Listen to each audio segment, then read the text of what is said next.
Well, Chris Colvin, I'm so glad you're on the podcast with us. Deep Waters Podcast. We've been friends for a lot longer than it seems like because It time moves does, right? fast. Yeah.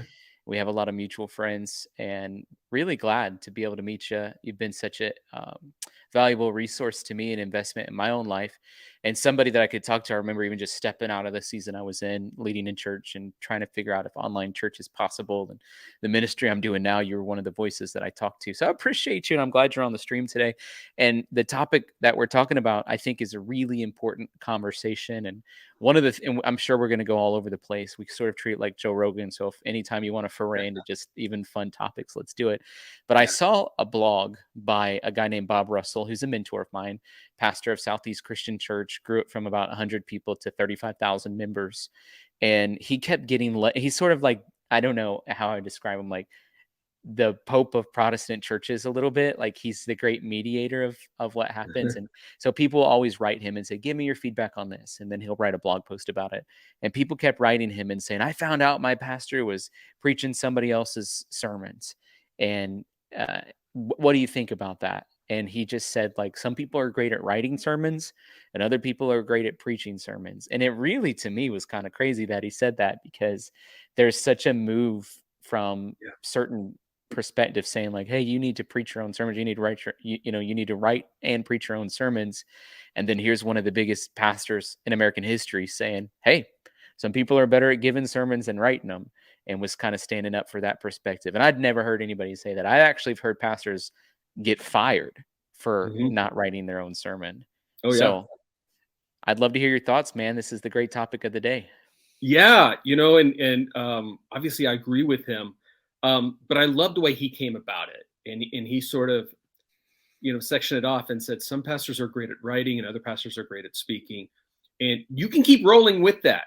Yeah. Some pastors are good at worship and other people aren't. Some pastors are great at teaching Yeah. and some pastors aren't. Some pastors are great at administration.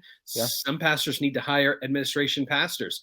So the office of pastor used to be, and it used to be, we could say, about 50 years ago, and now we're getting into almost 100 years ago, Yeah. where it seemed like a pastor, all he would do is every Sunday he would preach a sermon, or Sunday morning, Sunday night, Wednesday night. That's all he seemed to do was preach. And sure, he would meet with people now and then. But then all of a sudden, there was this change in gears where the pastorate took on a whole different form. Yeah. And now pastors were more like CEOs, Right. not in a negative sense, but in the sense that they had a lot of responsibilities. We piled a ton of responsibility on pastors and said, we need you to do all of these things. We need you to do them better than anybody else has ever done them. We need you to do it quicker than anybody else can do it. You've got to do it every single week. So pastors are supposed to be counselors. They're supposed to be mentors. They're supposed to be administrators. They're supposed to be great with budgets, all of these different things. And then all of a sudden, instead of just saying all that pastors do is preach, it's they do all of these things. Right. Well, nobody is able to do all of those things effectively. And That's right. even if somehow you're able to do all of those things effectively, you don't have enough time to do it. So what do we have? We have church staffs, of course. So we don't say, I can't believe my senior pastor doesn't do children's ministry. No one would ever say that. Of course they don't do children. They have children's pastors. They have youth pastors to do those things. They've got these different roles for different things. Not because the pastor's not good at it, but he just needs help. He's identified this is an area of help.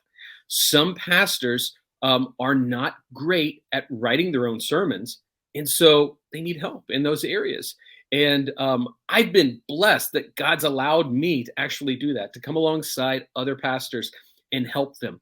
And I have friends that do that for worship. They do that for administration. They do that for all different other types of ministries and ministry aspects of the pastorate. And I'm just really glad that I get to do that for this one area for sure. I love it. Well, it gets me excited just to think about new opportunities for people too Mm. that Mhm. are maybe not as known career paths. But you're exactly right. Just the like sheer load of work that's thrusted onto the average pastor today really doesn't make sense. And yeah, we don't expect them to have to do everything. What's interesting too, if you think about like kids ministry or youth ministry, most people are totally fine with them using a curriculum. But when you think about a Yeah, senior right. pastor trying to use some level of curriculum, and then the other way that I think about it is, like worship pastor doesn't write his own songs every week. Yeah. So he's using songs that people wrote. I guess Mhm. the issue would be like if that sermon replaces the pastor's prayer and replaces the pastor's Holy Spirit insight into what God's doing in a congregation. Like what are some of those, like you would know these are pillars that in order to withhold your integrity, you can't cross. Yeah, that's interesting to say, because it's not so much that what I do is I just hand a script to a pastor and he walks into the onto the platform and preaches it. It's a process where you sit down and you work through it. You put it in their voice. Ultimately, it's their words. You work on it. There's a back and forth here. With some pastors, I'm doing pre-sermon prep. So, I may be able to do in 5 hours what it would take them for 20 hours to Yeah. do. So basically, what I've done is I've given them a head start in their own sermon prep. Ultimately, though, no matter what I do for a pastor, it's always their words that comes out in the pulpit. So I guess, like in thinking of like those pillars, those things that I couldn't do, ultimately, it's the pillar is that pastor has to make sure that those are his words, that he agrees with them, and that is exactly what he wants to say. Now, on my end, my responsibility is to spend time with that pastor, listening to that pastor, finding out what's their particular heartbeat, what's their church like. They may come from a different culture. I need to take a visit and go to that church and kind of walk around and see what those people need, uh, what type of people they are, who they need to be, and how we need to be writing these messages and so forth. So I think that's the first pillar, is to make sure that this message is the pastor's words. I don't want any confusion whatsoever to think that somehow I've written a sermon and I've just handed it to a pastor and he's like a robot or something. Mm, mm, But I mm. do, yeah, I think, the broader question you ask is really interesting, though, because if we were to say, like, here's a list of all the things let's just say lead pastor, here's all the things that a lead pastor does or is responsible for. And we start clicking off the list and say, which one of these things can they delegate and which things can they not delegate? Yeah. And I think you hit it on the head. I mean, prayer, I think, is at the top of the list. I don't think you can ever delegate prayer to anybody. I think another Right. thing, too, with the lead pastor is delegating passion. And Yeah. from your own personal passion for the church and the ministry comes the church's mission and vision. So, I do think that that's another thing, too. If I were a lead pastor, I would not delegate the vision and mission of that church. I would say, look, I'm the one, through God, and with the Holy Spirit's help, and coming up with the mission and vision of where this church should be headed. Now, it doesn't mean I'm not listening to anybody else. Doesn't mean that it's not collaborative. But I think ultimately, like, that's where the buck stops, right there, for sure. What about with like, because you probably deal with different denominations as well and Mhm. different types of pastors from there. So how do you kind of migrate through some possible theological differences that even you may have from the pastor themselves? What does Yeah, that look like? that's a great question. And I kind of goes back to, ultimately, it's their words, it's not mine. So there are times that I'll write things that I disagree with. Um, these are peripheral stuff, right? These are things on the outside. They're not the major issues of faith. They're not the major theological foundational issues. All of those are the same. That's one thing I've noticed. I've worked in a lot of different denominations. I grew up in the Assemblies of God. I've worked in an AG church. I've worked in a Nazarene church. I've worked in an Assemblies of God, or I'm sorry, a Southern Baptist church. I've worked in all these different churches. I've worked 4 different churches too, non-denominational, Foursquare, Christian Missionary Alliance, you name it. I've had my finger in it somehow, or I've learned about it, or I've got friends that do.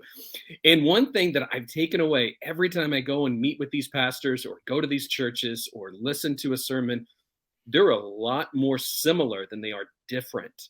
And the differences aren't that big of a deal. I mean, just for instance, and this is something, here's a can of beans we can open and just spill it out everywhere. But coming from an Assemblies of God background, I mean, I was raised believing in the gifts of the Holy Spirit, including speaking in tongues. And when I went to go work at a Baptist church, one of the things I said was like, I'm Pentecostal. Can I work here? And they looked at me and said, you're Pentecostal. Do you want to work here? What I learned was like, I was side by side with people who disagreed with me fundamentally on this one aspect. And I'd be like, I don't care, because this is how my experience and beliefs line up. And this is how I see things. And ultimately we can work together. And ultimately I felt like I was a benefit to them and they were a benefit to me. And it was really, really great. So, it's a long way to answer the question of, I keep my ear to the ground. I have those conversations with the pastor. I say, what is it that you see or believe about this topic? And there have been times when I'll submit an idea or something and the pastor will say, that's not exactly how we see it. Or, I like to say this way instead. And those are moments where those are rich moments. I can take that and file that away and say, okay, when I'm working with this pastor, this is the type of language they like to use. This is the type of theology. It's actually welcomed feedback. Oh, I love feedback. Yes. Yeah. That's a great question, Zach. That you're talking about, like, what are those theological like parameters that you would build around yourself? But the mega church that you were working at that wasn't Pentecostal, despite being from a heritage that's not necessarily open to the Spirit, it feels a little more open to the Spirit. And that's probably a little some of your influence over the years. And there certainly are some churches that are supposed to be more open to the Spirit that are not. So it's so funny how things work like that. It's true. It's true, and it's one of those things where like you can say whatever you want to say, but I know what's going on here, You can say you're not open to the gifts of the Holy Spirit, but I see them operating right here. And maybe you just don't recognize it that way. Let's call this what it is, right? Like, let's just call it what it is. Yeah. Well, I think that's really good. To me, this is an important topic. Where do you think it's headed in the future? Are there going to be more people like you? It feels a little bit like you have to be incognito. Like, you know what I mean? Like you're an undercover agent for the church. That's definitely true. And I think it has less to do with the question of integrity. When you say incognito, it does kind of question like, is what I'm doing wrong or something? And it's not. I feel completely 100% ethical. I work with integrity. And the thing is, I do think the next step sort of in the evolution of like how this is working is people like me will be a little bit more open about what they do. I know that there's a lot of pastors out there that use resources like I provide. I am not the only one that does this. And I bet all of our viewers that are listening that attend a church, chances are really good that your pastor has somebody who helps them build that sermon every single week. And I think that ultimately, I think that is the case. I think that the curtain will be drawn back a little bit. One of the things too is like, it's not just, oh, this was written by somebody else, singular. It's going to be a case where pastors go, hey, we have a team of people that work on this every single week. Yeah. And they may even say, and I'll tell you exactly who's in the room. And I did a video series, a teaching series on preaching and sermon prep and presentation and all that. And one of the things that I brought up was who should be in the room when you're preparing your sermon. Different aspects of ministry that you have to consider. Again, we have that list of responsibilities that a pastor is responsible for. Their most visible appearance on Sunday morning when they preach, there needs to be representation of those responsibilities, right? So as a lead pastor, you're talking to the children's pastor, the youth pastor, the worship pastor, but you're also bringing in other voices. At least a good pastor will. If it's a male pastor, lead pastor, they need to bring in a female and say, hey, I'm preaching this sermon and I'm saying this line. You as a female, how do you hear this? Yeah. And they may say, yeah, you got it. Or, yeah, that's going to cause some emails on Monday. So let's change what you're saying there. And it's not just male, female, it's age groups, it's ethnicities, it's all sorts of things. Having more people in the room, having more voices in the room will make your sermon so much better because it's going to appeal to so many more people on Sunday morning. It kind of reminds me of when comedians put their own sets together. They Mm. don't just put out a special with the first time that they think up material. They go and they have small people groups when they go to these little bitty places, and they'll kind of workshop it Yeah. essentially, and they'll see, okay, what's the feedback from this? Oh, I don't like this. This wasn't really received well.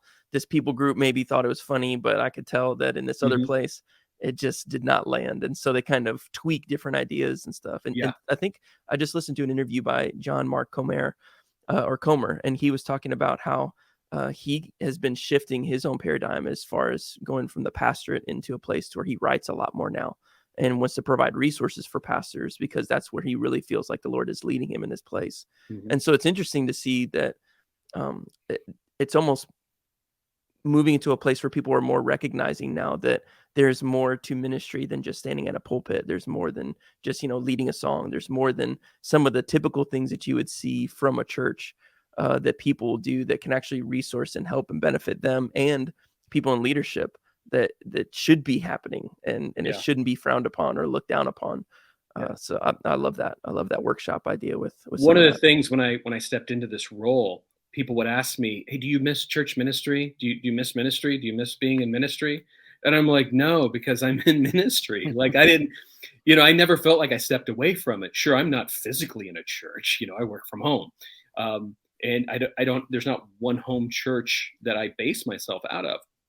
But in a sense, I've got a hand in those churches, plural, every week, and I'm talking with pastors on a daily basis. I'm talking to other ministers on a daily basis, and absolutely every single thing I do, I feel like it is a ministry. I feel like I still am in ministry. So, and I heard you say, transition from one ministry to another, which is better than stepping away from ministry to do something else. Right.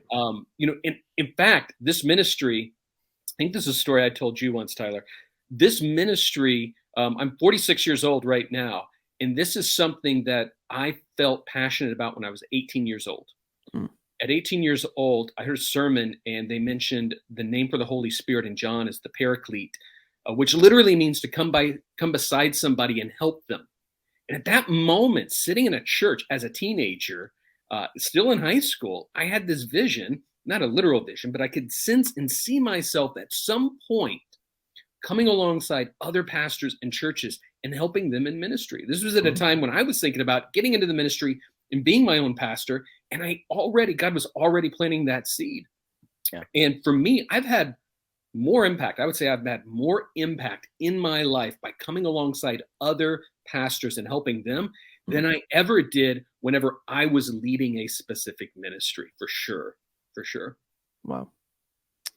Well, it's not just sermons either, because there's a project you and I both were ghostwriting on different aspects of a book Mhm. that was on a major publisher. Not my book, it was a ministry that I was working for. We got a trade, it's like a trade book essentially that tells how we work with churches and what we do. And I got tapped in to write a whole section in the book. You were from the start on the project, and so and then there was a addition to the two authors that the book was attributed to. There was another person, right? There's like Yeah. four Yeah. or five of us that were Yeah. all tapped in on this project. So you're actually not just in that book, by the way. I think is sold a lot. I was going to say a number. I don't want to say it incorrectly. That book sold a lot of copies. I'll just say that. Yeah. I was looking at Amazon rankings, and I think of all the books I've worked on, it has the highest Amazon ranking for sure. Wow. Yeah, me too. Out of all the books I've worked on, which is just that one of my own. But no, I love that. I mean, it was like, it was a major collaborative project, and it was Mhm. for me. It was like there's somewhere in the writing, little tiny, tiny, tiny letters in this book. I think size 1 font that says "Thank you, Tyler, for your help" on the book. But it didn't Yeah. bother me at all. It was like a Mhm. blessing because I know that book's being used and deployed into churches to help make a difference. And how do you process that? Like, you see people and like, oh, you wrote a clip and that clip went viral, right? But you're not the one saying it. Like, Yeah. or here's a book that's literally thousands of churches are using this book as a playbook inside of their ministries to help them Mhm. get focused. And like, no one knows that you were a helpful part of it. Like, how do you process through that? Yeah. I've been asked that question before. Like, don't you want the notoriety? Don't you want your name on the cover? And, I think my name was right next to your name in Like in that little book on the tiny one font? side. Yeah. The size 1 font. Yeah. And so that was big for me. I'm like, look at this, my name's in here. It's size 1.5, but Yeah, we're but not. it's still there. I bought a copy for my mom. She's very proud of me. Yeah. I had to point it out. I'm like, you got to go to page 300. It's Yeah. there. Yeah. But I've been asked that question, like, don't you want the notoriety? Don't you want the credit for that? And I'm like, credit is fine, notoriety is fine, but the impact is so much richer. Yeah. It's incredible. I was online. This is several years ago. I was online and I saw somebody post a comment, and I had no idea that this person had listened to a sermon that I helped the pastor with. But they made a comment, and they went and visited their friend who was dying of cancer, and they had left a message on like the whiteboard inside the room, and it was just a short phrase that they had written on this whiteboard to encourage their friend who was dying of cancer. Hmm. And when they did that, I'm looking at this post, and I literally realized those are words I came up with a few months ago. And those words were spoken by a pastor last Wow. Sunday. Wow. And now they've affected the lives of all these people, not just the people physically in that room, but anybody reading that Facebook post is now going to be encouraged. Wow. And that for me was more than I needed. I don't need any credit whatsoever. I just love seeing that. Yeah. I love seeing the words that I helped create and craft change people's lives for the better. That's all I care about. That's all I really want to see. I love that. Zach, this is an interesting topic, I think, to get your perspective on too, because it's not anything I've ever talked to you about. Mhm. So I'm anxious to hear your perspective. Yeah, I mean, it's cool. It's interesting because a lot of pastors and people will use commentaries that were written by somebody else. They Mhm. use stories. Like I've heard of many different pastors that have gone through and they've found a specific website that maybe offers example stories, maybe modern parables or something like that that could help supplement part of their message and different things that can help accentuate what they're trying to reiterate to their people. And so I don't really take issue with. I've not really taken an issue with people who are able to formulate and put together other people's thoughts in a way that would be better communicated. I think communication is really great to be able to master. And when you can find different ways to communicate, and even, I mean, I'm sure, I guess this would be a good question to ask. Are there various types of helps that you provide whenever you do this for people, like for sermons? Is it just you talked about doing some Mhm. pre-service, just preparation for them? Like what are some of the various things that you do to set different pastors up? Because I'm sure that you work with people. Some people are great at being able to present their own information. Yeah, Some yeah. people just need a little bit of extra, maybe documentation or study just to make sure that what they're Mhm. saying is correct. So what are the various levels of assistance that you give? Great question. So, like I said, there's the upfront research that I do. A pastor will give me a text and a topic, and then I'll do exegetical work on that. I'll find some other sermons to get those little nuggets, those little pieces of truth. I'll find those examples you were mentioning, like stories to tell and stuff. So I'll go and search for that kind of stuff, and I'll compile it and give it to the pastor, and they kind of just work from there.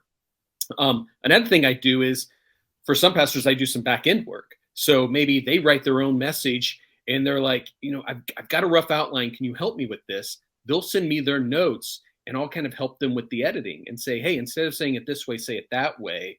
Mm, That way it's a little bit more memorable for you. And it's really just the process of ideation, really, of just kind of helping them work through their message that they've already created. I even help some pastors and churches with a small group curriculum after the fact. So they'll send me mm, their notes and then I write the curriculum that they hand out to people in the church. And then for some pastors, for a few pastors, I kind of do start to finish of all of that. So I do the beginning research. I help script the sermon, and then at the end we sit there and we work table it, sometimes for hours, going over every word, and and then the follow up stuff as well. So those are kind of the key components, and then I kind of do everything, all of that, in any process at all, wherever pastors sort of need me, and it's really based on a pastor's need. And I have like I again, I'm very interested and thankful that you're kind of open-minded. This is the first time you've really thought about this question. And a lot of times, when people are first presented with this, like, hey, this is a person who helps pastors write their sermons, they're sort of like incredulous, like, no, that Yeah. you can't do that. My pastor would never do that. I hope that's not the case. And then you're like, your pastor actually does do that. No, Yeah, actually, I can give you the name. So I, but I, what I like to do is when people sort of get upset about that, I tell them a story. And the story is a friend of mine called me up one day and said, he was in ministry. He said, I've always thought about being a senior pastor, but the idea of coming up with a sermon every single Sunday has driven me away. I'm scared to death. Hmm. And he said to me, when I realized what you do, like your job, he goes, if you will promise to help me whenever I become a pastor, I think I can do it. Which is, on my end, I always tell him, listen, I can't do what you do. Like everything you do from Sunday to Sunday, leading teams and setting up ministries and all this other stuff, like I am not good at that. I'm good at this one thing. And so you're able to help me make an impact that way. But he told me a story. He said, he admitted to me that he has learning disabilities. He literally has dyslexia and ADHD. And it's not that he doesn't like to sit down and write a sermon or that he's not that good at it. It's like he literally can't do it. It's just a skill that he does not possess based on some learning disabilities. And when you think about it that way, why would we say to this person, well, you cannot be a pastor because of this specific disability? Instead, we would say, let's get you some help. Let's find somebody that can help you. And go through the same process. We sit down and look at a passage together and kind of go over it. And he'll pitch ideas and I pitch ideas, and then I'm able to kind of pull it all together and put it into a format that works. And he'll look at it and go, and this is exactly what I would say. Thank you so much. And so for me, that's the power of the position that I have. It's not that I'm just giving a pastor a break who's too lazy to do the work himself. It's that I'm able to help people who just aren't quite that good, or they have a disability that keeps them from being that good, to be everything that God has called them to do and to be. So what would be something that would drive you away or turn someone away? Ooh, who that's a who great have sought after question. your service? Whew. I think the biggest deal is just like an attitude. We were talking before about having that group of people in the room or sort of workshopping things. I've got a pastor who every Wednesday night, before Wednesday night service, he gets some of his volunteers together and he'll go through a sermon for the next Sunday and he'll workshop it right there in front of them. And they will say, oh, don't say that, or you got to change that. And he'll call me the next day and be like, I got some feedback. We got to make some changes. And for me, that's a level of humility is what that is. It's him saying, not, hey, I'm going to tell you the way it is. It's him saying, will you tell me the way it is? And pastors that bring multiple people in the room and listen to those voices are very humble people. So humility for me is the marker. If a pastor does not have a humble spirit, not only wouldn't I work for them, I don't think I could work for them, because I think they would be so obstinate and they would just say, nah, I don't want anything to do with this. So, I mean, I think probably there's some other things, maybe personal issues that I would have with them or something. But, I think for the most part, that's the biggie right there. Do you have a humble and teachable spirit? Craig Rochelle puts his sermons out for everyone to use, right? I believe he still does. Yeah. Everything, the outline, the handout notes. He does not a manuscript, but he'll put out his personal notes, and then he puts out like a transcript from the sermon. So you could look at either one of those to kind of do it. I know there are other pastors that have done that too. Some pastors have done it in the past and then they stopped doing it. The big thing, I knew like Andy Stanley was selling his, which is totally funny compared to Craig Rochelle. He's giving his away. Giving it away. Yeah. And then of course you could take your sermons and kind of turn them into a book and then sell the book. So I'm not sure who I side with on that, whether it's okay to sell your sermons or not. ultimately it's a decision that a pastor would want to make about something like that. But yeah, I really loved Craig Rochelle's stance of, hey, I've done all the work. I'm not going to keep it for myself. If this will help you guys, go and do it. And I think there's pastors all over the country every week that preach Craig Rochelle's sermons. Yeah. Now, do you think they should have to give credit to Craig Rochelle, or are you okay with them not? That really depends. Personally, I'm okay with not giving credit for that. Um, However, what I would tell pastors is take his notes and change them. He has a different audience than you. You do not have a life church. You have a different church. Even if your church is in Oklahoma City, even if your church is next door to his church, you have a different church than him, and you're a different communicator than him. You have a different audience than he has. You have a different way of saying things. So I would tell people, take somebody's sermon and change them and make them your own. Use your own words. I know stories of pastors who would just take other people's sermons word for word and preach them and get in trouble. And then all of a sudden, somebody in the congregation is saying, hey, on Sunday, you said this. Do you really believe that? And now the pastor's like, well, I don't believe it, but I said it. So now what do I do? And they're kind of like pushed into a corner. So that you've got to like that. That's why I say, like, it's not just handing a sermon to a pastor and they just stand up and read it. There's got to be a process of them making that sermon their own. Yeah. And I think that's part of maybe what has been some pushback from some people is that they take the absolute negative, like the most, like the worst aspect of what could happen with someone who uses this type of services, that they're like, well, my pastors they don't know what they believe. They're just having someone write some stuff and then they're saying it and then hoping that it goes well. And then they just jet back over into their office and hope that they can continue to do what they're doing. Yeah. And so it's like they just expect that everything that they do is lazy because of that. Yeah. And You so mentioned it's easy. Yeah. You mentioned stand-up comics earlier, and Mhm. if you study stand-up comedians, you'll find out that like the most successful ones have a team of writers, Yeah. and that maybe like even like think of the most popular stand-up comedian that you can think of. Doesn't matter who it is. Think about that person. Probably they literally wrote 10% of their stand-up. Well, like Jimmy Fallon and James Corden and all the Late Show Yep. guys probably don't Oh yeah, write Was any of just it. thinking about absolutely. Yeah, them. Yeah. they definitely have I was writers. thinking about Jerry Seinfeld, but I'm pretty sure he writes his stuff. Sure, maybe not though. I don't know. Like, I'm not going to name any names, of course, but I know of one who his wife writes just about all of the material.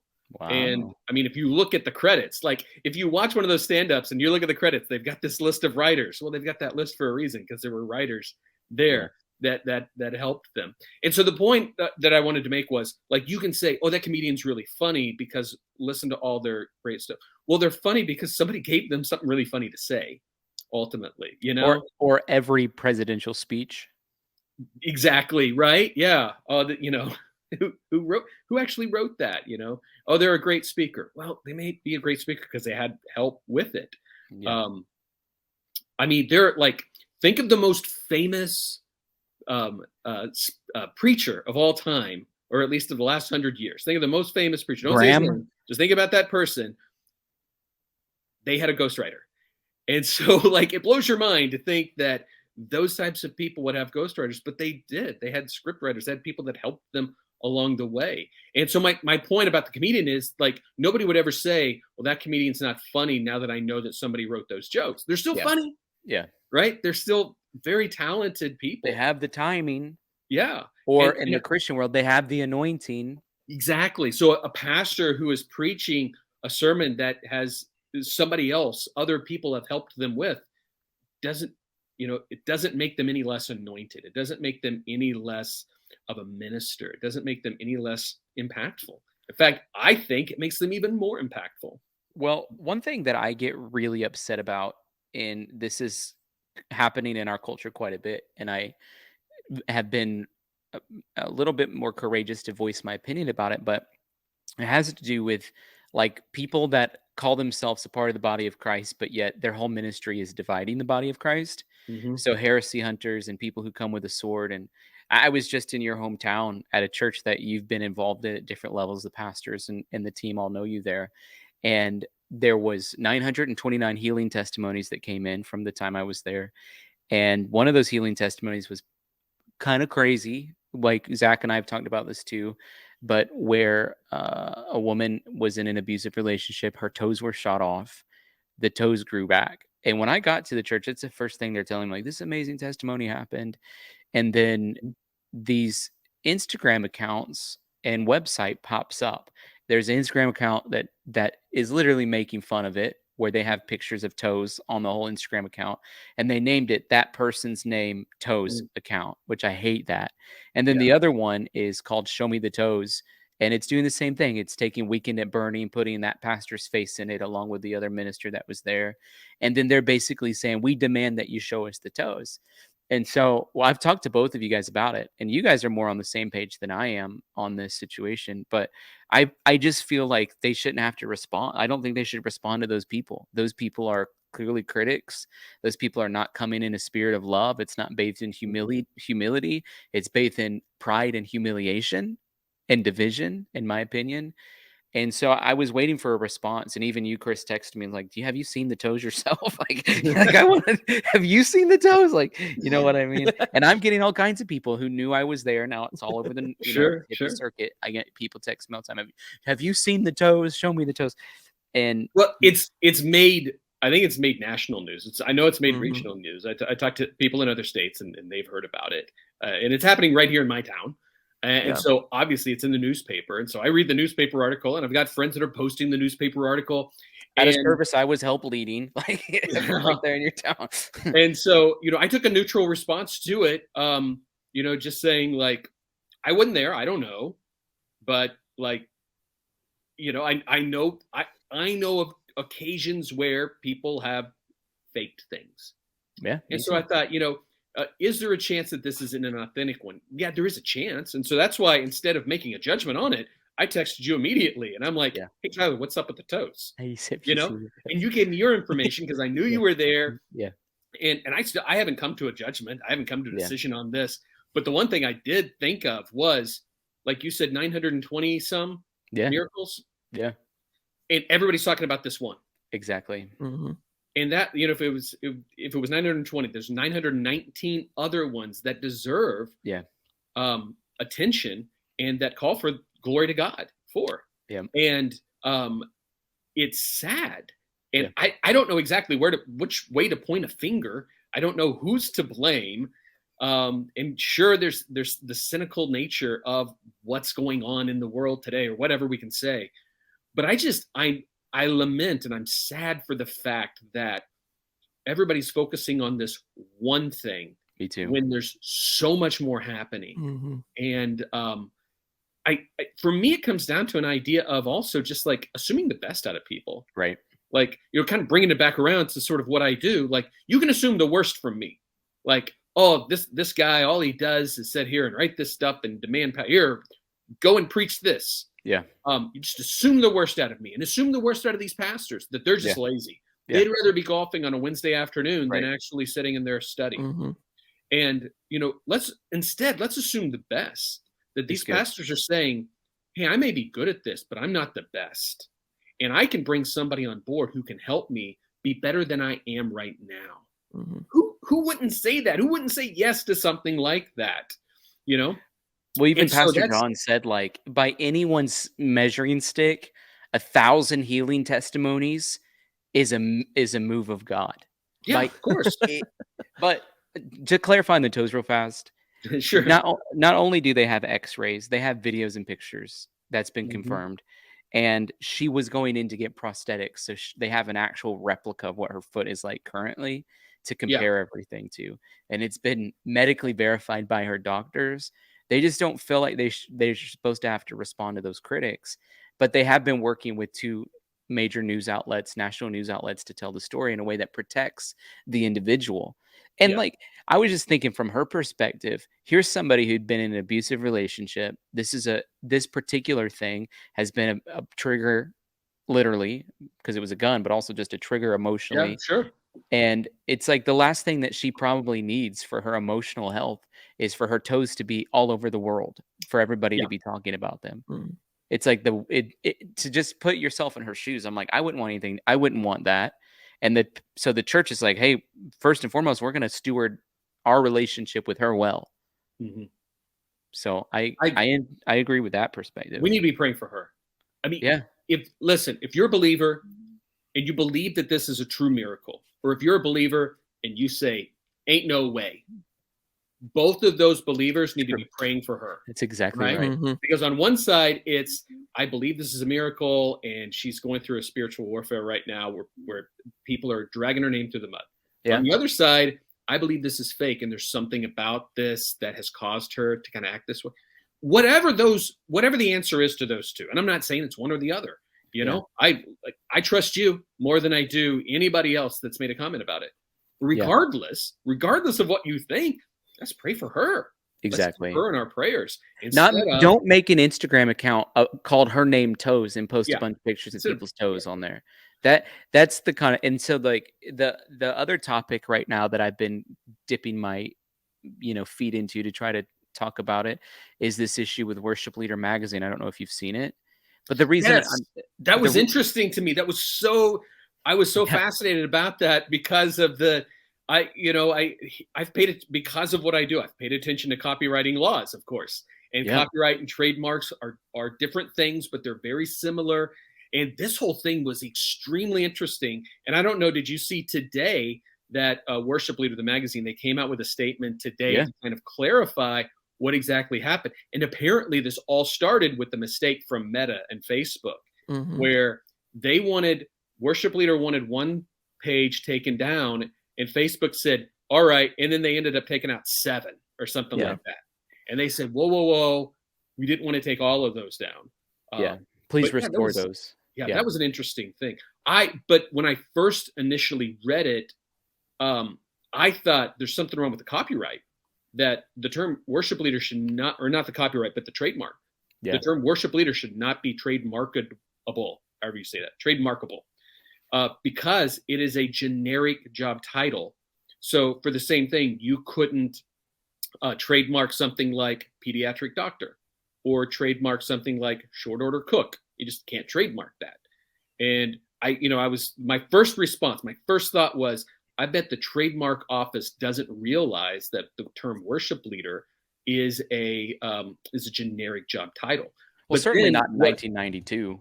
Yeah, what Worship Leader put out today was, it's not a blanket trademark. It's a very specific trademark, and it has to do with their publication. It doesn't have to do with blogs. It doesn't have to do with anything else. And the only reason they flexed their muscle, and they did flex their muscle a little bit by contacting Facebook. They did not contact their lawyers, according to their statement. But the only reason they flexed their muscles was apparently there was a page on Facebook that was using their actual logo or some combination of their logo or something. So it's like, they were within their means absolutely to say, hey, and they had spent a year behind the scenes trying to have discourse to try to resolve it. Yeah. And so then it ended up becoming a fiasco, right? So they try to resolve it. That other company actually outgrew Worship Leader magazine as far as their digital footprint. So they actually became bigger. They'd all go to the same conferences, and everybody was getting the two confused. And so Worship Leader magazine's like, can we come together for a reasonable resolution to this? Because our people are going to you, your people are coming to us. We just want it solved. And then the spirit of division sort of pops up. And then all of a sudden we see this guy making a video on Instagram who's really kind of detached from the situation. And he's essentially saying that anybody that has worship leader at their church is about to get trademark litigation. And that was just so, it just bothers me what's happening in the body of Christ right now. And so when we're talking about you writing sermons or books and that kind of thing, and ghostwriting, and pastors getting fired over it, is a spirit of division. It's a spirit of it. Talk about the toe thing, spirit of division. It's not bathed in prayer. It's not bathed in the Holy Spirit and the fruit of the Spirit. We talk about what's going on with Worship Leader magazine. What's up with that? Why does this exist? Why are there so many people on both sides of the spectrum inside of the body of Christ, where it's the same Spirit, the very same Holy Spirit that raised Christ from the dead is inside of all of us, but yet we can't get the same answer from Holy Spirit? What's wrong with us? Yeah, got a lot of thoughts about this. One thought that I have, though, is I think that there is this fear of not being right. Mm. And so it translates into, I have to win the fight, or I have to root for the person on my side of the issue.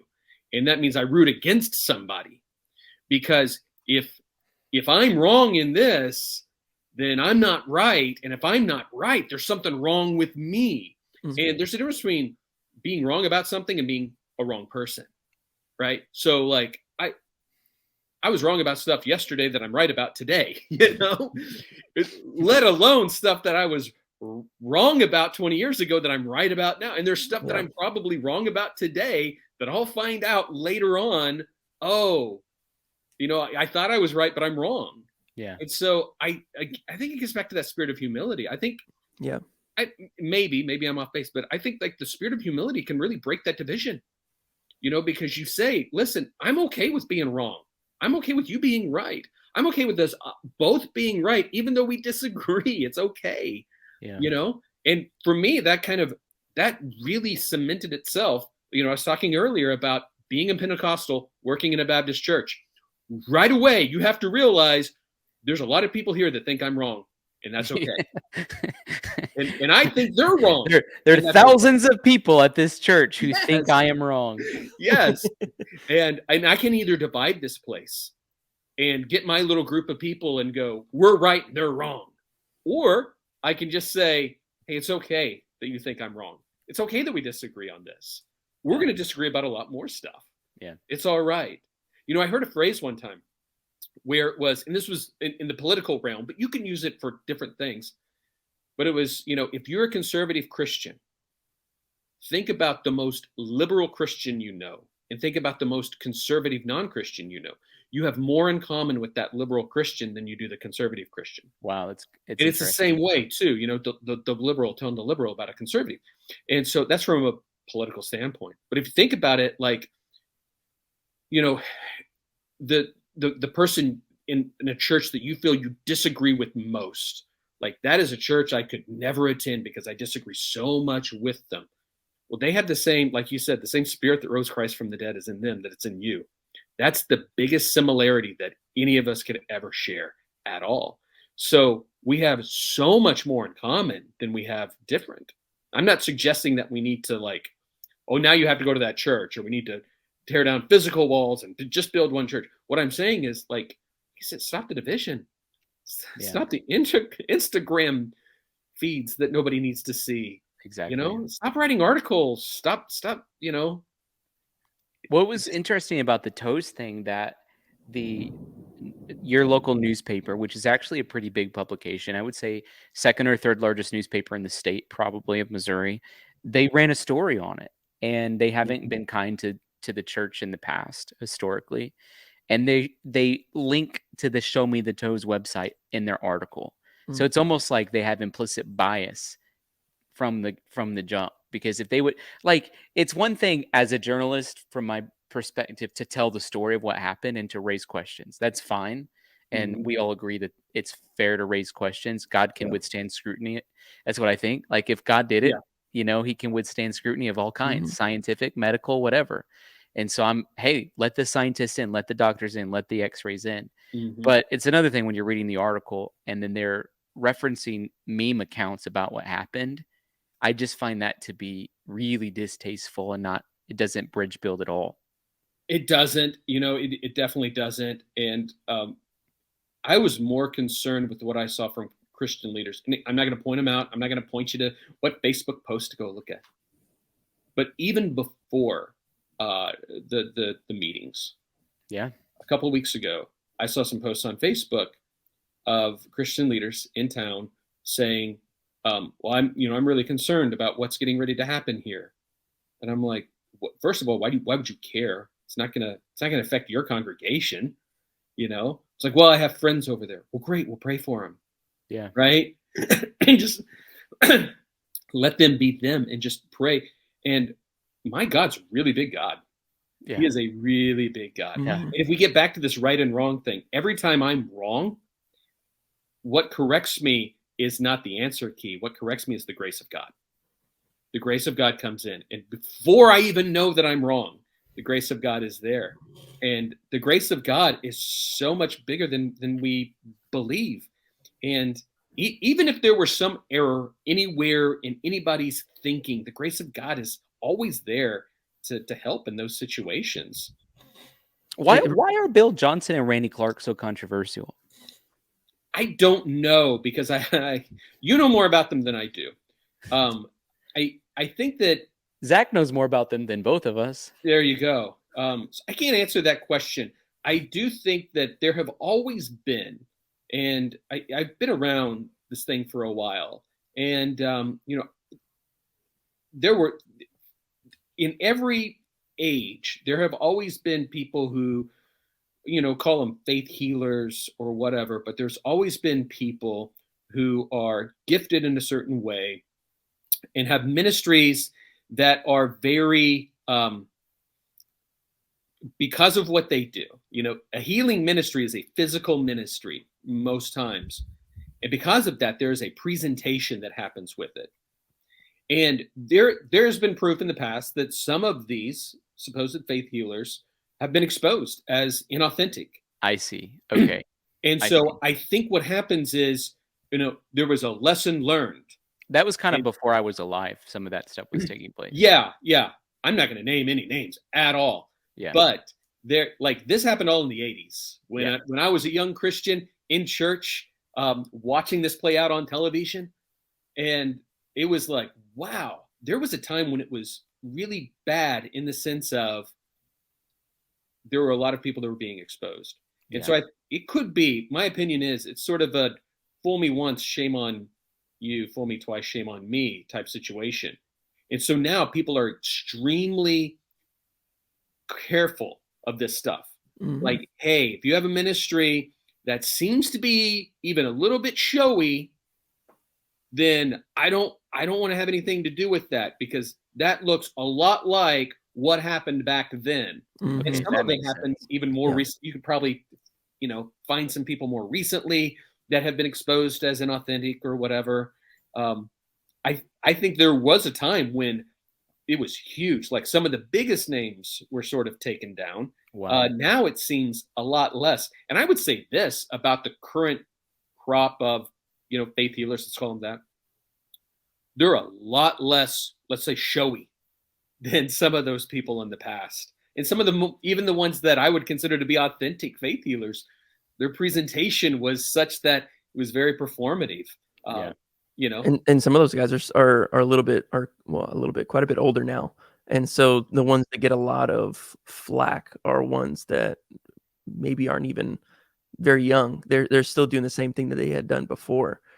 And especially if someone doesn't believe in the gifts in the first place, then anytime someone who is well known is going through some kind of struggle or some kind of pitfall, whether if it is something personally in their own life, or maybe it was something that shows an authenticity of a gifting, then that gets really blown up, and they really zoom in and hone in on that as a reason for why this should not exist, or why they believe this does not exist. And this is just another, another proof. There's actually a really good documentary by a guy named Elijah Stevens called Send Proof. And he goes through some of the accusations from some of the people who had fallen before, people who have been very misleading and who had, little earpieces and things like that in the middle of their presentation, and how it was detrimental to people's expression or even reception to the gifts being utilized in that way. And so I think there's some people who are very standoffish in that, just because they don't believe it in the first place, and so they add another layer of barriers as they see they add more barriers, as they see different people who have made mistakes and who have fallen short in very public ways. And so it's easy to see how some of these people could really be ticked off when it comes to seeing anybody who claims to walk in a specific gift that they believe doesn't even exist in the church today, especially in the manner that they're proposing. I didn't know if it had anything to do with jealousy. Like when you said that, Chris, about other pastors in the city, instantly I thought of just like, well, are they jealous because this church is going to have a really amazing week? But it doesn't sound like that's the root. I don't think so. I mean, honestly, I try to be as gracious as I can about those situations. And I think it's a misplaced concern. I think it is oh no, I've got friends over there, or oh no, I better tell my people about that. I better address this. I mean, I kind of, I usually stay away from that, but I just got curious and started looking at the comments, and most of Yeah. them were, I don't even know if they were members of this person's congregation or not, but they were like, "Thank you so much for saying this. I have felt the same way." Yeah. So it's like, oh, this is something where like you're saying it and you're echoing what your Yeah. people are saying, or giving them a platform to echo it back to you. Mhm. It may also get back to that idea of being right and wrong. Oh, something's coming and it may be big and it may prove me wrong. So I better prove them wrong before so that I'm right. Something like that. I, you Yeah. know, Well, I don't- and NAR has a lot to do with people's heightened concern, like you just said there, Mhm. because of that whole the NAR controversy and people's thought process on who's a part of this people group, or this belief system or quasi belief system that is proposed there too. And so when people uh, hear that these people like a Randy or a Bill is coming into town, then it gets really nerve wracking for people who are kind of on edge about that topic in the first place. And Mhm. now it's around their own sphere of influence, and they don't want people to be drawn or sucked into something that they believe is illegitimate in the kingdom. Yeah. I don't think there was I don't think there was any actual danger in any of these people being sucked into it. I don't think any of the people in his church were actually thinking about attending that any of those services. So that was the other thing too. Is I was thinking Mm, like, what does it matter to you? Like, how Yeah. does this affect mhm. you? There's this sort of a meme going around. It's like if your pastor doesn't talk about X on Sunday, you need to switch churches. I don't know if you've ever seen that meme or I've not. seen that a lot. Yeah. Yeah. Yeah. Yeah, and there's some of those authentic and some of it's just making fun of it. Yeah. I have a rule of thumb that like a pastor doesn't have to talk about every single topic. Yeah. They don't need to get the newspaper out on Sunday and go, okay, here's what happened this week, and I Yeah. better make a statement about it. There Yeah. are times when you should make a statement though about it, and I really felt like this was not a case where if you had a legitimate concern about this situation, I didn't even see a need to make a statement about it. Yeah. Me neither. It really didn't. And I think also, kind of, we were talking about, we're kind of having this big conversation about faith healers from the 80s and 90s and even all the way up to today. And I think it gets back to this expectation of what a Yeah. pastor is and what a minister Mhm. is. And, some of the pastors today aren't faith healers that are sort of mocked online. It just so happens they have large houses and, Yeah. large congregations and large bank accounts. Yeah. And, it's looked at like, oh, we need to take away the tax exemption And status. fancy clothes. Yeah, it's like those people did not get like, trust me, that pastor doesn't have that house because of a tax exempt status on a church. Yeah. He paid taxes on that house. Trust me, I know. I do my own taxes every year. I know exactly that, there's taxes that are being paid there from that pastor. But I think it becomes this expectation of I expect a pastor to have this amount of money or to drive this type of car or to do this. And again, it's this expectation that you're worshiping the expectation. You're not worshiping the God.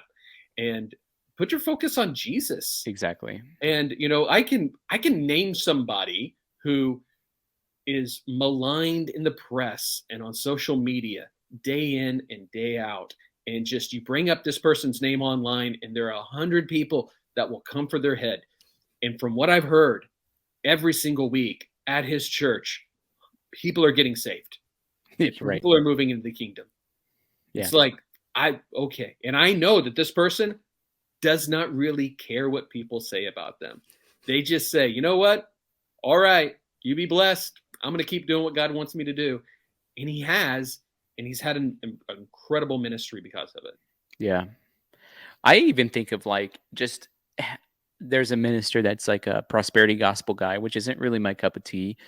I don't mind people having resources, but just some of the bait and switch it feels like happens when the offering time comes around with certain populations Christianity I've had issues with. And one of them gets a lot of really bad feedback. But once I did some investigation after I heard a story once about like the Lord told him an amount of money, it was like $264,000, like exactly specific amount of money to send Mhm. to a ministry of a friend of mine, and it was exactly the amount that they needed to cover something that had came up. Wow. And then I read like when the situation was going on in Afghanistan and they were trying to pull US citizens from there, they didn't have the proper supplies, and this man flew his plane, which was a part of his ministry, Yeah. and evacuated American citizens from Afghanistan so they didn't get killed by Taliban. And so it's just like people, I think, sometimes make assumptions on their own life and don't take into consideration the calling that exists on some. Like the reality is like God has to use people to finance the kingdom. Yeah. Right. It And ha- he's, God has used someone. yeah. And we're not called to a certain specific level. Like there's not a bar that all of us are reaching for, Yeah, right? He has called us to be faithful in what he's given us. And he yeah, does say, if you're faithful in the small things, I'll give you, authority over bigger things. I'll give you more, yeah, which I think is true. And yeah, but I think, like you said, if you on many of these people, when you pull the layers back, you'll find, oh, they're being extremely faithful with what God has given them. yeah. And it may, on the outside, it may look like they're abusing it, but they're not. They're actually being faithful with it, and they're helping people around the world. It's the like, be slow to judge, but the social media has made it so hard. And then like the emerging technology of deep fake stuff, it is Mm. pretty Oh, Mhm. creepy. Like you can Yeah. yeah. clone someone's voice really Wild. simply. You can clone, it's going to be very simple soon for people to clone, Yeah. videos. Like right now, if any of the three of us wanted to clone someone's voice, we could figure it out in less than 30 minutes. Yes. Any of the three of Absolutely. us. And then we could create content with that person's voice. And so that's Mhm. another thing that I get nervous about as we're like looking towards the future. I'm like, This is "Eee." scary. And this is honestly something I thought would have already happened in the 2020 election, but it's going to happen in the 24 election for sure, where Yeah, there will be, whoever the presidential candidates are, people who don't like them will be producing these deep fake, and you can already find them. Like yeah, literally, I there was one for President Biden the other day that I saw that was very well done, and it was done pretty quickly, I think. And then I didn't see it, but I think there was one done for Donald Trump recently, like in yeah, the last week. And it's, people are saying like, yeah, this is just all AI, and it's done pretty quickly actually, and it's scary. And uh, you talk about proof. We're getting to an era. We make it into an era where it's like, can we trust what we see, and can we trust what we hear? And yeah. We're yeah, getting to an era where we can't trust anything. yeah. And that is, for somebody like me that's a content creator, you kind of think like, all right, what is my role in this? And some people have said, well, writers are going to be replaced by AI creators. By ChatGPT. I've seen some of the stuff Mhm. Chad has brought up, and it's not just science. Writing is not just science. There is an art to it, that these chat players. When you said the three of us could get together, I'm thinking like, okay, I will not be on the technical side of that, but I will be the one scripting whatever the AI is going to say, Yeah, to make it sound authentic, because that's my that's what I can do to make that yeah. happen. I mean, there's some positive attributes of it. It's like, hey, Zach's really sick, and we need to have him make a video announcement for the church. You know what I mean? Okay, we'll take care of this. Beep, boop, boop, boop, beep, beep, boop, boop. And, Yeah. and then we're able to do that. But it's really creepy to me. And, I don't know. There's got to be a way. They're going to have to like only have verified accounts or something like that. That's going to, you can trust where the source is coming from. It's Yeah.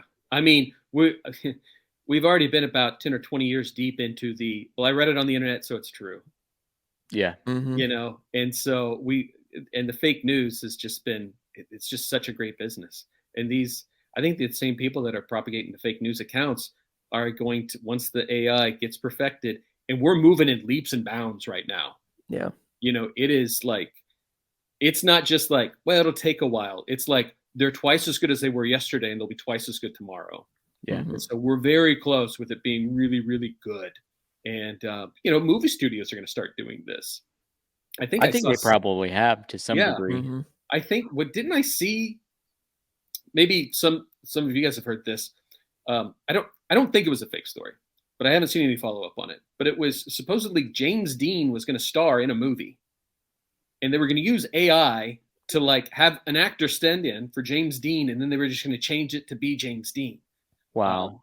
Now, again, that might have been. I read the article. I think I read it from a verified place, but I haven't seen any follow up, and it's been about a year since I read that. But that's the type of thing. Like, they'll have. Why wouldn't they just do like at the Grammys next year? Have Michael Jackson with Elvis Presley and live people on stage. I've seen one of these actually. Have you seen the holographic performance Yeah. at Coachella? Sure, they've done the holograms, but like the AI is going to be a step beyond the holograms, though. I think, right? The Anthony Bourdain's somebody that I really like to show where he'd go travel and all that. And after he died, they made a documentary about him called Roadrunner, and the Mhm. entire documentary is narrated by him, but it's actually AI. And Wow. if you didn't know that it Yeah. was AI, you couldn't tell. Like I watched an interview from the person who put together the documentary, and they said that, and I would have had no clue. No. Mhm. Yeah. That's weird. They Yeah, used AI So, for the new Top Gun Maverick too. how? It was for what's his name, who can't talk because he has larynx cancer. Um, hmm. oh my gosh, I can't believe I'm forgetting his name right now. Uh, he was the bad guy in the first Top Gun movie. Wow, why can I not? Oh, Val Kilmer. Yes, Val Kilmer. Ah, Yeah, okay. yeah. I They didn't realize used that he couldn't. He's having trouble speaking. yeah, yeah, because he's really sick. Oh, okay. Yeah. Yeah. Hmm. Um, you like we're kind of talking about neutral stuff and the negative stuff about this. A positive thing could be, sort of in the entertainment era is Bruce Willis right now Hmm. because of his, I guess it's full blown dementia now. Is what I've read. Um, because of that, he's away from public life. Um, but thoughtfully and with the help of the family, they could do something where they could have Bruce Willis speak and sort of give out this message, this sort of farewell message. You mentioned the Bourdain, and that's why I thought of that. Yeah. Like he could do something like that, which would be a tribute and would, be very beneficial to fans. I think the fans would love it. It could be very impactful to people he's worked with, where he could say thank you. It could be a final farewell because you kind of with him, I get the sense like he was just sort of taken away, and now Yeah. we didn't really get like a finale. We got to go watch like his last movie or something, but it's not even released because it wasn't done that well. And so that's, I think there are positive ways and there's positive angles to all these things. It's just the way you use it, right? Hmm. It's creepy, but It yeah. would be creepy, yeah. And then, there's going to be an impact for the body of Christ and for Christians. And I don't know what that is yet, but it's on the horizon and we definitely need to pay attention to it. And Hmm. so even like, you can do chat GPT, you can say like, write a stand-up joke about whatever in the style of Joe Yeah. Rogan, in the Hmm. style of, and I wonder if you can, maybe I should try it real fast. Write a sermon in the style of, and we'll say Andy Stanley. Yeah. Write a sermon about what you guys think. Write a sermon about grace in the style of Andy Stanley. Yeah. See what comes up.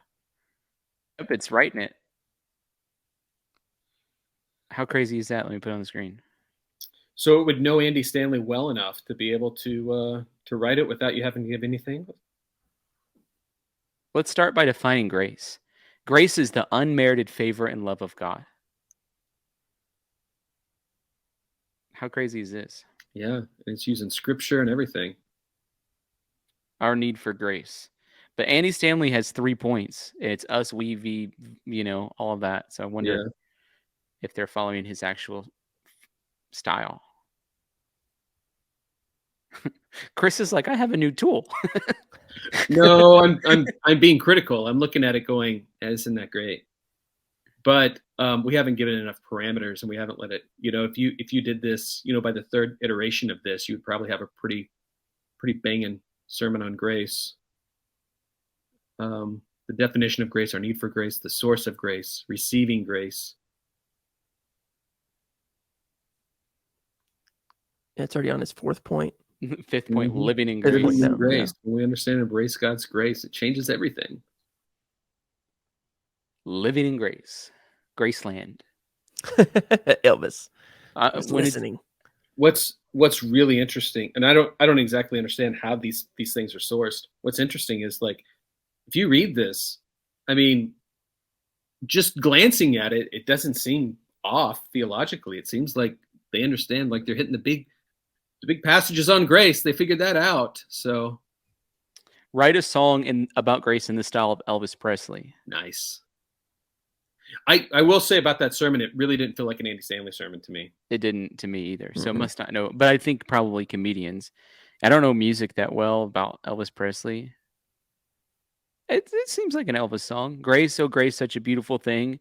It's the love from the Lord that makes my heart sing. Grace, oh grace, set my weary soul free. I was blind, but now I see. It's grace that found me. That's a pretty good chorus, Zach. That verse reminds me. Well, Colin, go back up a little bit. Go back up. Yeah. Well, I was lost in the darkness. Couldn't find my way. That's what it reminded me of. Heard a song about grace. Yeah, that's funny, dude. Yeah, so there we go, guys. I like this chorus though. Grace, oh grace, such a beautiful thing. It's the love from the Lord that makes my heart sing. Grace, oh grace, set my weary soul free. I was blind, but now I see. It's grace that found me. That's good. I like that. I didn't like the first half of that. I love the second half of that chorus. It's not, hey, for a robot writing it in 1 second, it's not too bad. It's crazy how quick that stuff is getting written. You know, teachers, my wife used to be a middle school teacher. And so teachers are now like, okay, wait, we give these kids an assignment and they're just going to use ChatGPT to write This is a huge conversation in academia right now. We're having these meetings consistently talking about this stuff behind the scenes at the seminary level. So it's really interesting to see because we use like plagiarism checkers and all that kind of stuff too. And so how does this pick up this type of plagiarism? Can we recognize if it's their voice, if they start from the beginning of the class writing with this instead of actually writing in their voice? So can we tell that it's their voice or if it's someone else's, iteration of what's going on? It's really interesting. One way you can fix all this is by going back to oral tests. Yeah. And oral essays and presentations. And that's what I said to Zach the other day. I would prefer that, actually. Yeah. Well, it would have to be live and it would have to be randomized as well, because they couldn't just prepare like a sermon presentation, right? Because then they could just have chat GPT write it all out for them and then they speak it.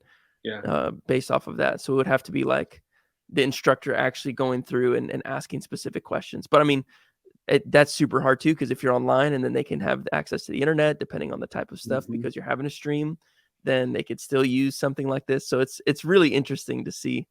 I mean, you can get layers and layers and layers deep. Yeah.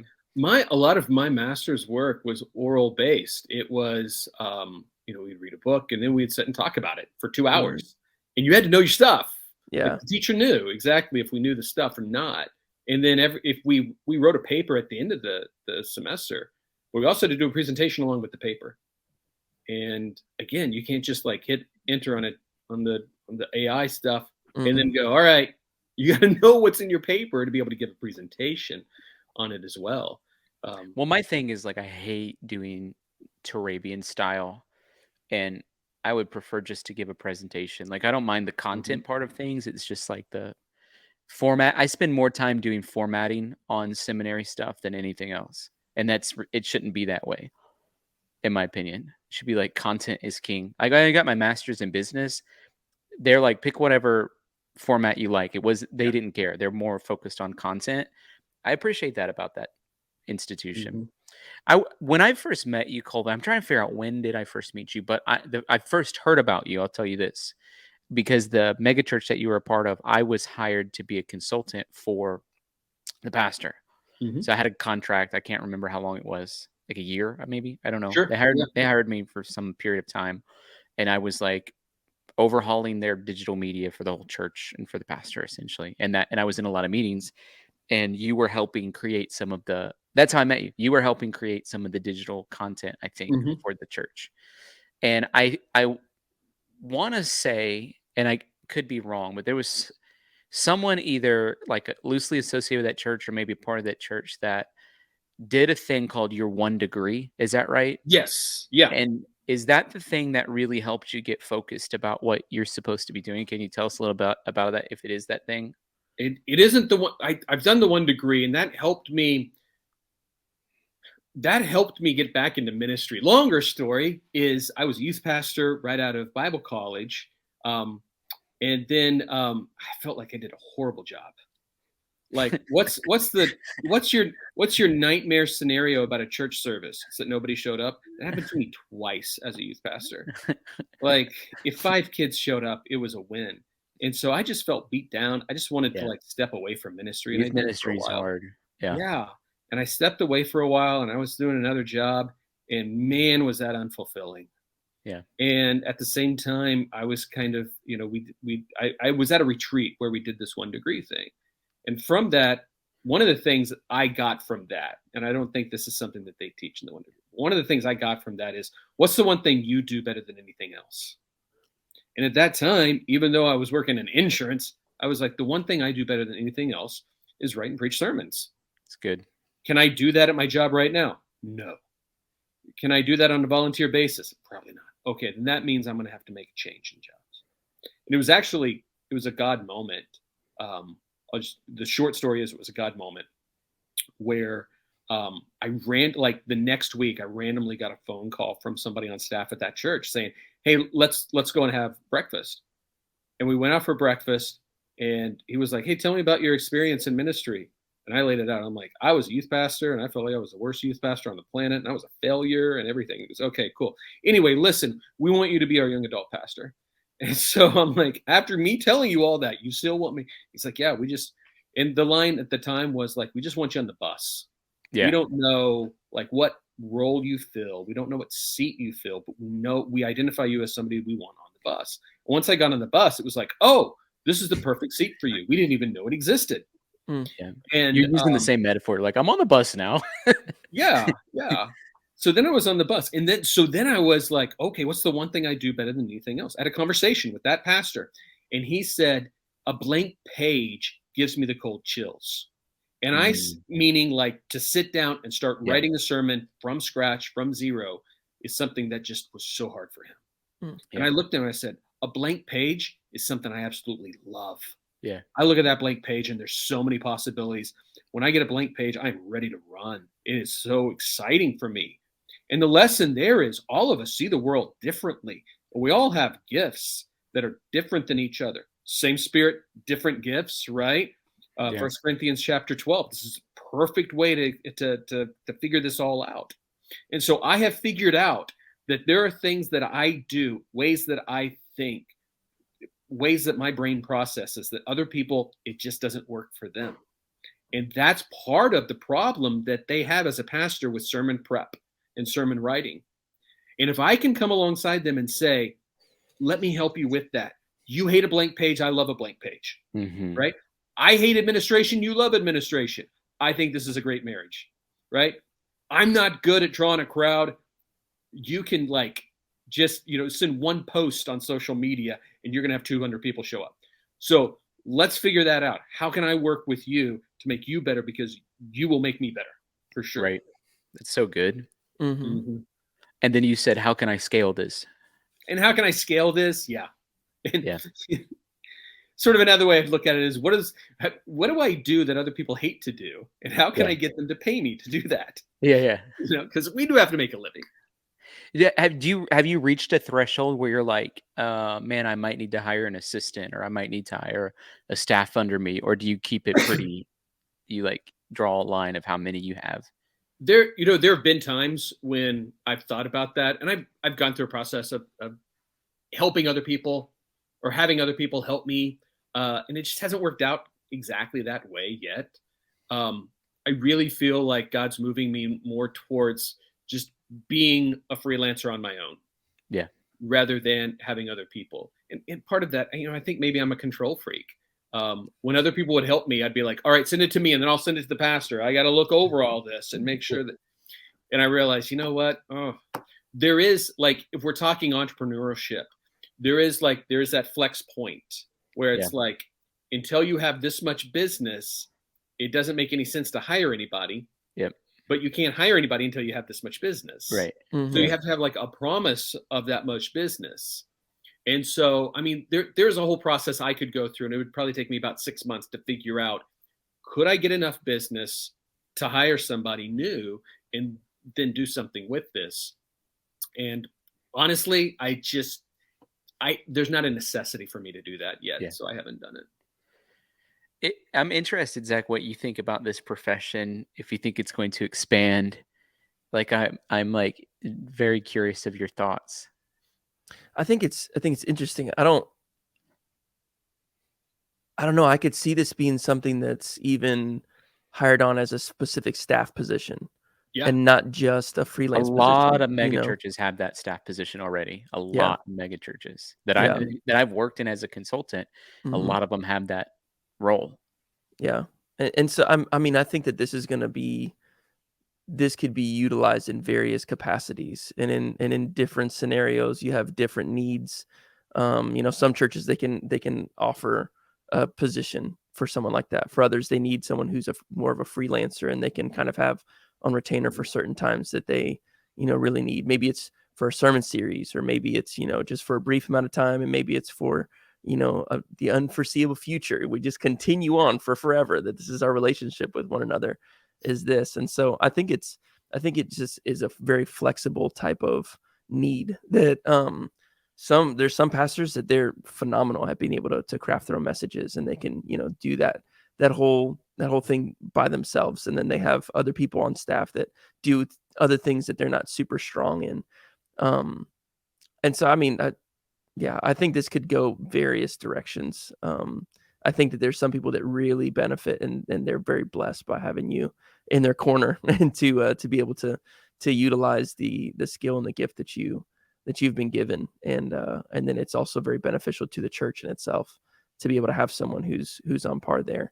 I think it's helpful, and it stretches me and stretches other people who maybe are not used to hearing about someone who does this often. Whereas they're just used to doing sermons on their own. Like I mean, I prepare my own sermons and do my own thing like that too. Mhm. And for people who are gifted, or who are just able to do some stuff like that, it's hard for them to see the other side of the coin. That there's some people that they're great pastors and sheep with their congregation. They're able to really rally people, like you said. They love their flock. They love the people who they're a part of, and they're very dedicated to spending a lot of time. And they just don't have the capacity of being able to get up and deliver a sermon that can really just light the fire under people, and encourage them in the way that they would like to encourage other people. Yeah. Maybe they don't even have someone on staff that could preach very well. And I think this, and I'm referencing this again, but the conversation that I heard John Mark Comer have is that there's like this move for multiple leadership within a church, instead of it just being a specific single spearhead leader. That there's multiple facets of team collaboration that's starting to happen more and more in churches. It's becoming a little bit more popularized, to where it doesn't have to be just the specific one person that does everything and who's in charge of all the aspects. It's like, no, there's different people who are very gifted in specific areas, and this is what they're called to in this specific movement. This is what they're called to this people group. And it's kind of like what you were saying earlier, Chris, the humility factor. What am I really able to do? What is the gifting that the Lord has laid on my heart? What is it that I feel called to? And as a pastor with Yeah. the multi-staff, you've got to allow people to rise. Yeah. And if you do not allow them to rise, you're pushing them down. Mhm. Wow. And the fear is they're going to rise above me and leave. Yeah. And that's true. And be a launching pad, Mhm. because if you let them rise and go up, other people are going to rise up too, So good. And so I think that's a powerful statement, to just let people rise. If you have multiple people below you, let them rise to their level of whatever they can do best. And it could Mhm. be, it could be script writing, it could be technical stuff, it could be leading worship, leading teams, something like that. The other thing too is what I would say, and this sort of dovetails with the humility stuff. If you're a senior pastor and you're watching this and hey, I'm really great at writing and delivering sermons. Like, I don't need any help with that. Great. Here's what I want you to do. I want you to go and find some other young pastors or older pastors, it doesn't matter, in your town, in your denomination, wherever, and share with them like some of your best practices. Come alongside them and help them be better. Or maybe you're a pastor and you're good at administration, you're good at leadership, whatever it is, that thing that you identify, you say, I do this better than anything else that I do. Share that with somebody. Yeah. I don't think God has meant for you to just use that only specifically in one place. And I think that you will find that if you go out and you start sharing that with other people, God's going to bless you. Yeah. I have heard so many times about pastors who say, I spent years helping this staff member because, and I was going to have them take over for me and I was going to retire. I even heard this conversation. And then all of a sudden, this other church calls and they go. And, at first they're heartbroken about it. But then they're like, and then all of a sudden God brought somebody else in behind them. And it's those, I've had these conversations multiple times with pastors who have said this, and they've said every time a great leader that we raised up, allowed to rise, leaves our church, somebody else comes in. It always happens and it's always reproduced. And that is a function of God.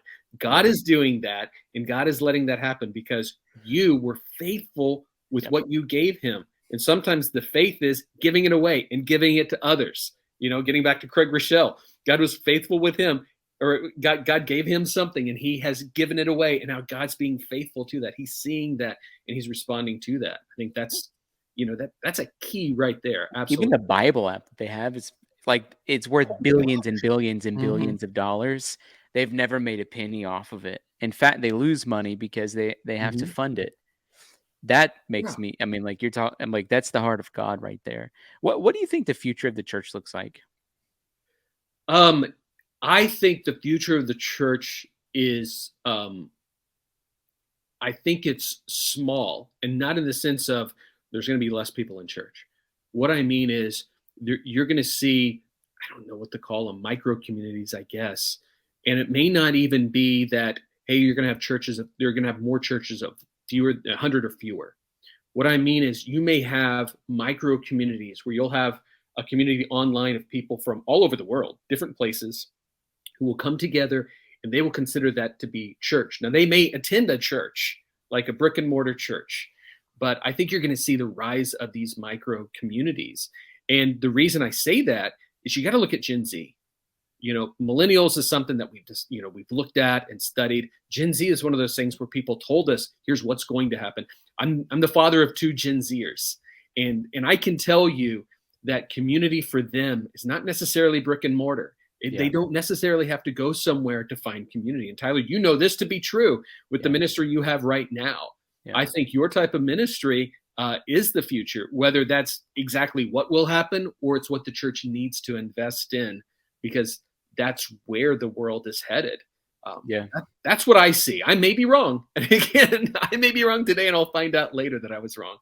But I feel like I'm right because that's the sense I get just from talking to people, that they are less drawn to filling a seat in a big stadium as much as they are just filling a role in somebody else's life. Now, it doesn't mean mega churches will go away. They may still attend, but it may be that they have these other micro communities that they feel like, I'm more drawn to this. I'll skip church on Sunday, but I would never skip this Thursday night stream that I'm a part of. Yeah, that's really good. Metaverse type stuff too, I think, is a part of that. It's the emerging generation is interesting, and you can just look at, like, they were born with an iPad in their womb, essentially, Yes. literally. Yeah. This was not, I'm Gen X. You talked about some of these things that were around before you were born, Tyler. And I was Gen X. So I didn't have the internet until I was in college. Mm-hmm. So I didn't even have it in high school. And you talk to millennials and they'll talk about, well, I can remember a time when we didn't have a computer at home. And then there was a time when we did have a computer at home. And Gen Z is like, they can't remember a time when they didn't have Alexa, Yeah, where, you know, they just didn't have everywhere. They had an iPhone in their hand and they could attach to the world yeah, anywhere at any time. yep. And that, I think, is power. Some people think it's deadly, but power can also be used in an incredible way. And I think that's where the future is headed, that everybody is so connected and they can be connected in a positive way. And I want to be part of the people who are raising people. I'm Yeah. literally raising two people, but I want to be a voice of positivity into that you can connect in positive ways, and let's connect in positive ways. I think there's a dissatisfaction towards the celebrity pastor culture too, and I think that that's a really healthy aspect of what is happening in the body of Christ right now, from my Mhm. perspective. I could be wrong. I might be totally blind to it, but it feels like the idea of celebrity pastor culture is really kind of diminishing some. I would agree. I kind of it's difficult because you go, well, what's a celebrity pastor? And then like we could name some names that are definitely celebrity pastors, but then eventually we would go, well, wait, now that one I actually like. So I don't. So the idea of celebrity pastor, you know, again, it comes back to expectations of the pastorate, right? Yeah. Is I think a lot of times people expect their pastor to be a celebrity. Oh, I want Yeah. my pastor to be on Facebook, and I want him It's to have a true. good Instagram account. And even if it's a pastor of 100 people, they want that. And so I think it's how we define that idea of what a celebrity pastor is. That's really interesting. Yeah, it's like it's gotten replaced with influencer. Yep. Like Yeah. it's not like it's gone Okay to be away, an it's just influencer, but it's shifted. not okay to be a celebrity, right? Right. Yeah. Yeah. Yeah. Yeah. But it's the same. Same thing. So, We had a guy on our show recently, and he said, like, if Stephen Furtick came up today, he probably wouldn't have a church. He'd have a social media platform. yeah. You know, that's very possible. But then, you know, I think there's some pastors who have both a brick and mortar church, an actual physical church, and have a big online church as well. Mhm. And I know a doesn't lot Tim that Smith have have small that? churches and a huge online. Like they have 100 people in their church and 100,000 online or that kind of Yeah, thing. but Yeah. I'm thinking of Judah Smith specifically. You know, he's got a large church, and then he doesn't he have like a large Yeah, online presence as well? Yeah. That's big, yeah. completely separate, basically, from that brick and mortar church. It's weird how it's like one should lead into the other, but not. I think what happened was the pandemic when we shut down the physical Yeah. churches. I think it showed, Yep. wow, our online reach is a lot stronger. I Yeah. still talk to people today, pastors today. Before the pandemic, it was like, well, how many people showed up on Sunday? Now they'll say, well, we had 200, but we had 2,000 on the feed. Yeah. Mhm. And, you know, it's Which is this, insane. yes, Yeah. Like a church in your city told me they are averaging about 120,000 on Sunday mornings online. I do not doubt it. I do That's not doubt it. wild. One church 120,000 every Sunday? So 15, I heard this story 15 years ago. The mega church I worked at, we were snowed out one Sunday, and so we quickly put together a live stream. We did not have the technology for the live stream at the time. This was back during, you know, when most churches did not have live streams and Facebook wasn't helping people. And so we went ahead and just kept the live stream, you know, and a member of our church traveled to Indonesia for business. And on Sunday in Indonesia, it was like Sunday evening, he wanted to watch the live stream. He goes down to the hotel bar and he opens up his laptop and he's watching the live stream. The bartender comes over and says, "What are you watching?" And he says, "It's my church from back home. I'm just watching the live stream." And the bartender said, "We can put it on the TV screen if you want." The guy's like, "Sure, yeah, whatever." And so they plugged it in, put it on the TV screen.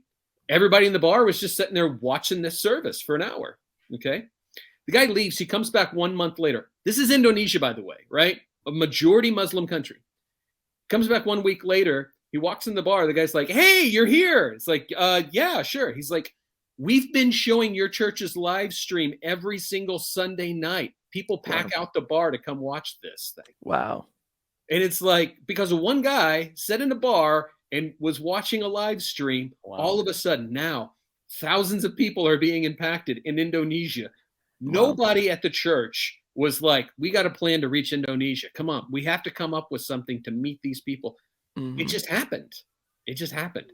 And that was long before like live stream became an actual thing.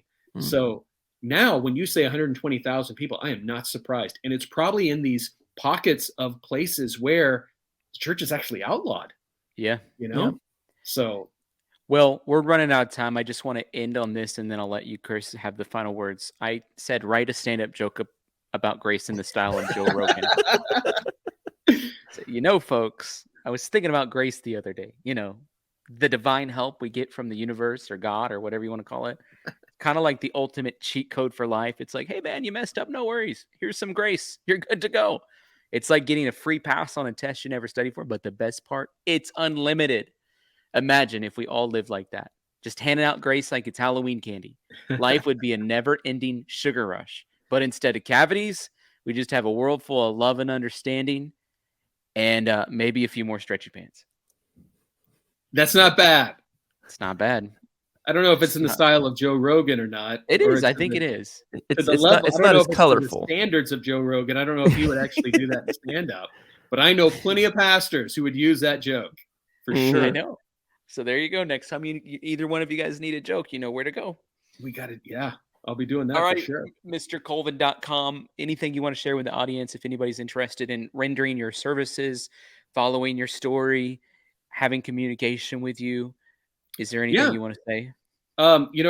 You can find me online on most social media platforms at Mr. Colvin. Like you said, MrColvin.com is my personal website. CohortPro.com is my company website for Cohort's research services. Best way to reach me, I'm an old man, so hit me up on email, chris@mrcolvin.com. It's the best way to get a hold of me. I'd love to chat with you. If you're a pastor that is thinking about needing help, I'd love to chat with you. Even if it's just to help you find somebody on your staff that could help you with this and just sort of talk through the logistics. I'd love to have that conversation for sure. Zach emails you immediately after. No, I'm just kidding. All right. Thanks for being on the stream. Hey, thanks for having me, guys.